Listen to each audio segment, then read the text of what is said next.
끝으로 나의 형제들아, 주 안에서 기뻐하라. 너희에게 같은 말을 쓰는 것이 내게는 수고로움이 없고 너희에게는 안전하니라. 개들을 삼가고 행악하는 자들을 삼가고 몸을 상해하는 일을 삼가라. 하나님의 성령으로 봉사하며 그리스도 예수로 자랑하고 육체를 신뢰하지 아니하는 우리가 곧 할례파라. 그러나 나도 육체를 신뢰할 만하며 만일 누구든지 다른 이가 육체를 신뢰할 것이 있는 줄로 생각하면 나는 더욱 그러하리니, 나는 8일 만에 할례를 받고 이스라엘 족속이요 베냐민 지파요 히브리인 중에 히브리인이요 율법으로는 바리새인이요 열심으로는 교회를 박해하고 율법의 의로는 흠이 없는 자라. 그러나 무엇이든지 내게 유익하던 것을 내가 그리스도를 위하여 다 해로 여길 뿐더러 또한 모든 것을 해로 여김은 내 주 그리스도 예수를 아는 지식이 가장 고상하기 때문이라. 내가 그를 위하여 모든 것을 잃어버리고 배설물로 여김은 그리스도를 얻고 그 안에서 발견되려 함이니 내가 가진 의는 율법에서 난 것이 아니요 오직 그리스도를 믿음으로 말미암은 것이니 곧 믿음으로 하나님께로부터 난 의라. 내가 그리스도와 그 부활의 권능과 그 고난의 참여함을 알고자 하여 그의 죽으심을 본받아 어떻게 해서든지 죽은 자 가운데서 부활에 이르려 하노니 내가 이미 얻었다 함도 아니요 온전히 이루었다 함도 아니라 오직 내가 그리스도 예수께 잡힌바된 그것을 잡으려고 달려가노라. 형제들아, 나는 아직 내가 잡은 줄로 여기지 아니하고 오직 한 일, 즉 뒤에 있는 것은 잊어버리고 앞에 있는 것을 잡으려고 표대를 향하여 그리스도 예수 안에서 하나님이 위에서 부르신 부름의 상을 위하여 달려가노라. 그러므로 누구든지 우리 온전히 이룬 자들은 이렇게 생각할지니 만일 어떤 일에 너희가 달리 생각하면 하나님이 이것도 너희에게 나타내시리라. 오직 우리가 어디까지 이르렀든지 그대로 행할 것이라. 형제들아, 너희는 함께 나를 본받으라. 그리고 너희가 우리를 본받은 것처럼 그와 같이 행하는 자들을 눈여겨보라. 내가 여러 번 너희에게 말하였거니와 이제도 눈물을 흘리며 말하노니 여러 사람들이 그리스도의 십자가의 원수로 행하느니라. 그들의 마침은 멸망이요 그들의 신은 패요 그 영광은 그들의 부끄러움에 있고 땅의 일을 생각하는 자라. 그러나 우리의 시민권은 하늘에 있는지라. 거기로부터 구원하는 자 곧 주 예수 그리스도를 기다리노니 그는 만물을 자기에게 복종하게 하실 수 있는 자의 역사로 우리의 낮은 몸을 자기 영광의 몸의 형체와 같이 변하게 하시리라. 빌립보서는 바울이 로마 감옥에 갇혀 있을 때 빌립보에 있는 교인들을 향해서 쓴 옥중 서신입니다. 바울은 감옥에 갇혀 있었지만 여러 서신들을 통해서 예수 그리스도를 증언하고 복음을 전하는 일에 힘썼습니다. 그의 이러한 삶의 태도를 통해 복음을 증거하며 살아가는 삶은 상황과 환경에 굴하지 않고 예수 그리스도를 바라보는 삶이라는 것을 다시 한번 생각하게 됩니다. 오늘 주신 말씀을 통해 로마 감옥 안에서 빌립보 교인들을 향해 편지를 써내려가고 있는 바울의 심정과 예수 그리스도의 복음의 내용과 능력을 함께 살펴보기를 간절히 원합니다. 본문 1절의 말씀을 제가 읽겠습니다. 끝으로 나의 형제들아 주 안에서 기뻐하라. 너희에게 같은 말을 쓰는 것이 내게는 수고로움이 없고 너희에게는 안전하니라. 여기서 바울은 끝으로 라는 표현을 쓰면서 편지의 내용을 이어가고 있습니다. 여기에서 끝이라는 표현은 정말로 마지막이라는 뜻이라기보다는 새로운 주제로 나아가는 이야기를 전환하기 위해 쓴 표현이라고 생각이 됩니다.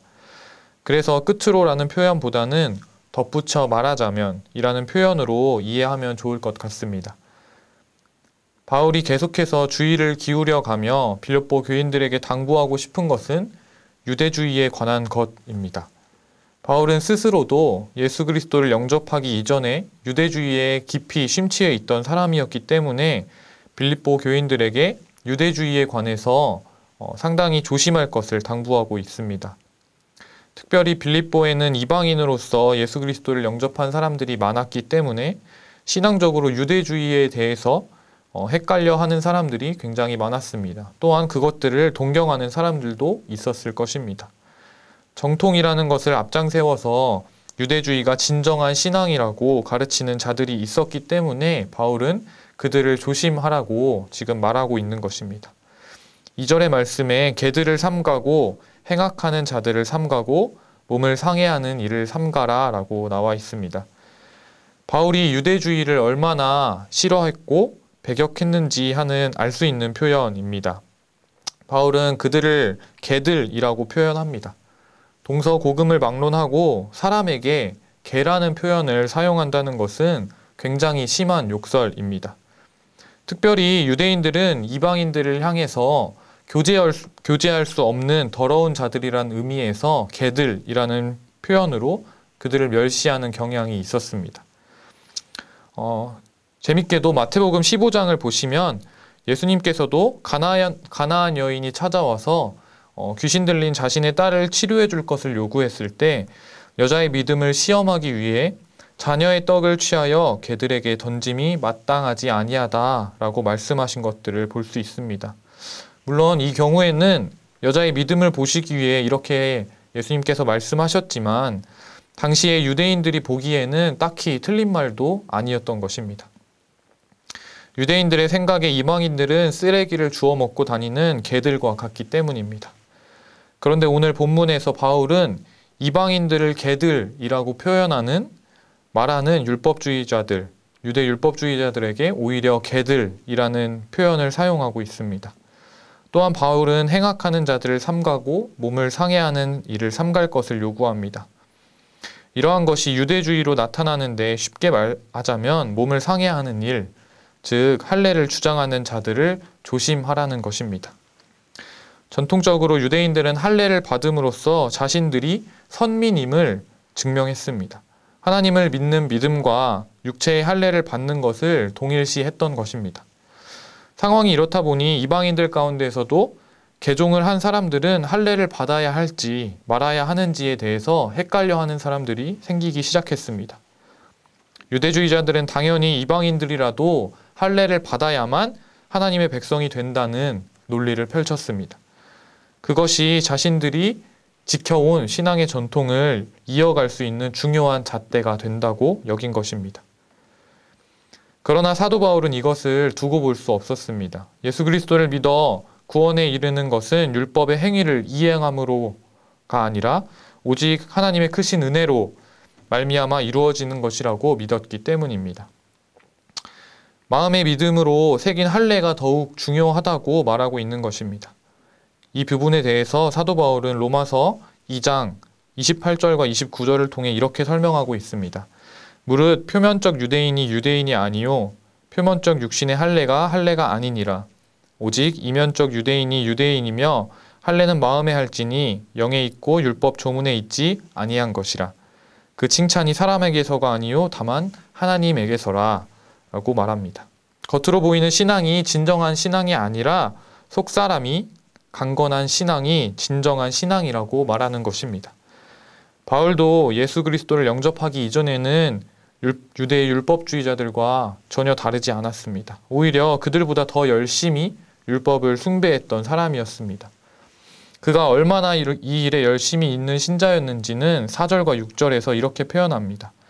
그러나 나도 육체를 신뢰할 만하며 만일 누구든지 다른 이가 육체를 신뢰할 것이 있는 줄로 생각하면 나는 더욱 그러하리니 나는 8일 만에 할례를 받고 이스라엘의 족속이고 베냐민 지파요 히브리인 중에 히브리인이요 율법으로는 바리새인이요 열심으로는 교회를 박해하고 율법의 의로는 흠이 없는 자라. 바울은 자신이 유대인으로서 얼마나 신앙의 겉모양으로 자랑할 것이 많은지에 대해서 구구절절 나열하고 있습니다. 유대주의에 빠진 사람들은 겉으로 드러나는 신앙적인 행위를 통해서 자신의 믿음을 증명하고 싶어 합니다. 그들은 사람이 많은 곳에서 기도하기를 즐겼고 금식하는 것도 사람들이 보이기 위해 했습니다. 물론 처음부터 이들의 신앙적인 태도가 이렇게 된 것은 아니었을 것입니다. 처음에는 마음에서부터 시작된 신앙의 열심이었을 수도 있습니다. 그런데 자신들도 모르는 사이에 신앙의 행위가 하나님을 바라보는 것이 아니라 사람들을 의식하는 것으로 변해가는 것입니다. 믿음에 대해서도 마찬가지입니다. 처음에는 하나님께서 나를 사랑하시고 나를 의롭게 여겨주시고 나를 믿어주심으로써 구원에 이르게 됐다고 고백합니다. 그래서 이 신앙의 모든 행위들이 주님의 은혜라고 고백하는 신앙생활을 하게 됩니다. 그런데 시간이 지나면서 자신이 얼마나 더 큰 믿음을 소유한 사람인지에 대해서 하나님뿐만 아니라 사람들에게도 알리고 싶어 하는 것이 우리입니다. 그래서 열심이라는 것을 내기 시작합니다. 물론 열심 자체가 잘못된 것은 아닙니다. 다만 이 열심이 하나님의 영광을 위한 것이 아니라 사람의 영광을 위한 것이 될 때 문제가 된다는 말입니다. 많은 신앙인들이 자신이 얼마나 하나님을 사랑하는지를 증명하기 위해서 보이는 신앙의 태도가 있습니다. 다른 사람에 비해 얼마나 많이 기도하는지, 얼마나 많이 헌금을 하는지, 얼마나 많이 성경을 읽었는지, 얼마나 많이 봉사했는지, 얼마나 많은 예배에 참여했는지 하는 것이 내가 다른 사람들보다 얼마나 많이 하나님을 사랑하는지 하는 것으로 증명된다고 생각하는 것입니다. 분명한 것은 이 행위들이 잘못된 것이 아니라는 것입니다. 신자로서 당연히 기도와 헌금 생활, 그리고 말씀 묵상과 봉사를 열심히 다 해야 하는 것이 마땅합니다. 그러나 이것만으로 나의 믿음과 하나님을 향한 사랑을 한다면 유대주의에 빠진 사람들과 같은 길로 걸어가는 오류를 범할 수도 있다는 것입니다. 사도 바울은 자신이 유대주의에 빠져 살았을 때 범했던 오류들을 너무나 잘 알고 있었습니다. 그래서 그런 부끄러운 과거에 대해서 7절과 8절에 이렇게 고백합니다. 그러나 무엇이든지 내게 유익하던 것을 내가 그리스도를 위하여 다 해로 여길 뿐더러 또한 모든 것을 해로 여김은 내 주 그리스도 예수를 아는 지식이 가장 고상하기 때문이라. 내가 그를 위하여 모든 것을 잃어버리고 배설물로 여김은 그리스도를 얻고.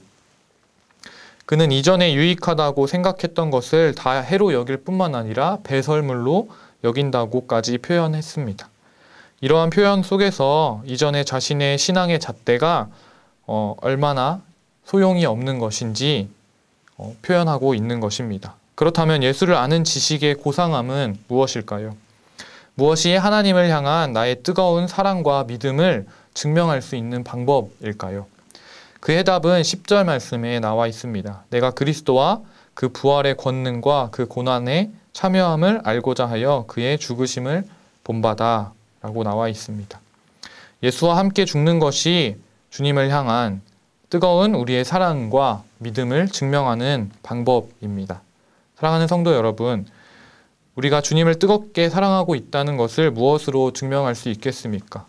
예수 그리스도를 만나 변화된 우리의 인격과 우리의 삶으로밖에 증명할 길이 없는 것입니다. 나는 원래 그런 사람이 아닙니다. 고집도 세고 분노도 잘하고 나의 생각과 맞지 않으면 견디지 못하는 그러한 성정의 사람이지만 예수를 만나기 전에는 그러했지만 예수를 만난 이후에 우리의 각자의 가치관과 판단으로 살아가는 사람이 아니라 이러한 나를 구원하시기 위해 십자가의 모진 고난을 받으시고 처참하게 피 흘려 죽으신 예수 그리스도를 만난 이후의 삶은 바뀌어야 한다는 것입니다. 도저히 내 마음대로 살아갈 수 없는 삶이 되어가는 것이 예수님을 향한 우리의 사랑을 증명하는 것입니다. 그 놀라운 사랑과 은혜를 경험한 이상 더 이상 나의 정욕과 나의 뜻대로 살아가기에는 십자가를 바라볼 때마다 염치가 없는 것이 우리의 삶인 것입니다. 그래서 예수를 믿는 우리의 자아를 십자가에 못 박고 예수 그리스도만으로 살아가야 한다고 바울은 지금 말하고 있습니다. 갈라디아서 2장 20절의 말씀에 내가 그리스도와 함께 십자가에 못 박혔나니 그런즉 이제는 내가 사는 것이 아니요 오직 내 안에 그리스도께서 사시는 것이라. 이제 내가 육체 가운데 사는 것은 나를 사랑하사 나를 위하여 자기 자신을 버리신 하나님의 아들을 믿는 믿음 안에서 사는 것이라 라고 나와 있습니다.